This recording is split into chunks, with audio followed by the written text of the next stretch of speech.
Hey everyone, my name is Rob with the Robert Anthony Real Estate Group. We are your South Texas resource for all things real estate. And let's get into the pros and cons for city and rural living here in South Texas. Okay, when it comes to living in San Antonio, it literally has everything. You have shopping, restaurants, entertainment, hospitals. All the city conveniences are located right inside the San Antonio area. The city offers a wide range of amenities such as nearby shopping centers, restaurants, and tons of entertainment options.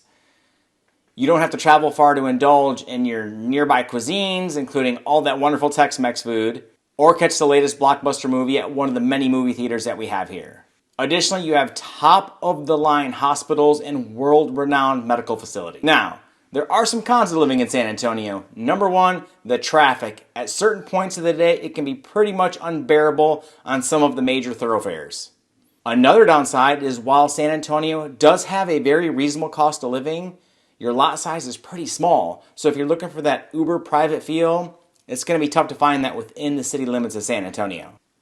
And like anything else in San Antonio, there are just more crowds. It's one of the top 10 largest cities in the country, so you can expect that when you're going to go to the store, the movie theater, or things like that. Just expect there's going to be a crowd, especially around those lunch and dinner time options. So living in the rural area of South Texas is pretty hard to resist. You have that small town charm that really bleeds through in a bunch of the communities out here in Texas. A lot of small towns have much smaller neighborhood communities, so you can really dig into that neighborhood vibe and get to know your neighbor kind of feeling. Another big option that a lot of people look for here in South Texas are larger lot size. They don't want to reach out and be able to touch their neighbor next door. They want to have larger pieces of land. I know out here in South Texas, a lot of clients that we are currently serving are looking for at least an acre, if not 5 or 10, to be able to reside on. So one of the drawbacks to living in the country is the commute.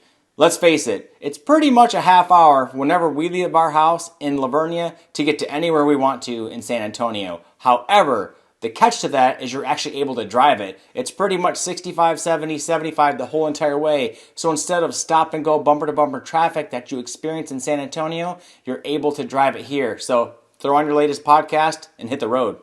And look, living outside of the city of San Antonio, you're just not going to have tons of different restaurant options or entertainment options that you do find within the city. There are some really good mom and pop restaurants that you can go to, and kind of once you find your spot, you're going to go there and be a dedicated customer for life. But generally speaking, you're going to have somewhat limited options from the food and the entertainment side. And look, one downside that a lot of people don't talk about is the yard work. Everybody thinks they want 3, 5, 10 acres. But let me tell you something, living on 3 acres like I do, it's a pain in the butt to maintain all that. Honestly, that's one thing I wish that we kind of did differently. Maybe go for 1 acre or a little bit smaller. But out here in South Texas, if you're in the rural countryside, it's pretty much what you're going to get. It's great to be away from your neighbors, but it's also more yard work on the weekends to maintain it. So in the end, which lifestyle is right for you when you look to move to South Texas? Ultimately, it's up to you.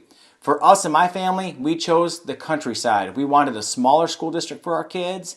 And honestly, the commute, once you do it a couple times, it's a breeze.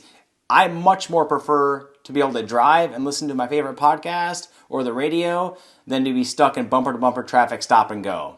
And look, the restaurants, we have our favorite spots. There are some incredible restaurant offerings out here in the countryside. We really don't miss much by not living in the city. So hopefully we were able to shed some light on this topic and provide value to you as you look to move to South Texas.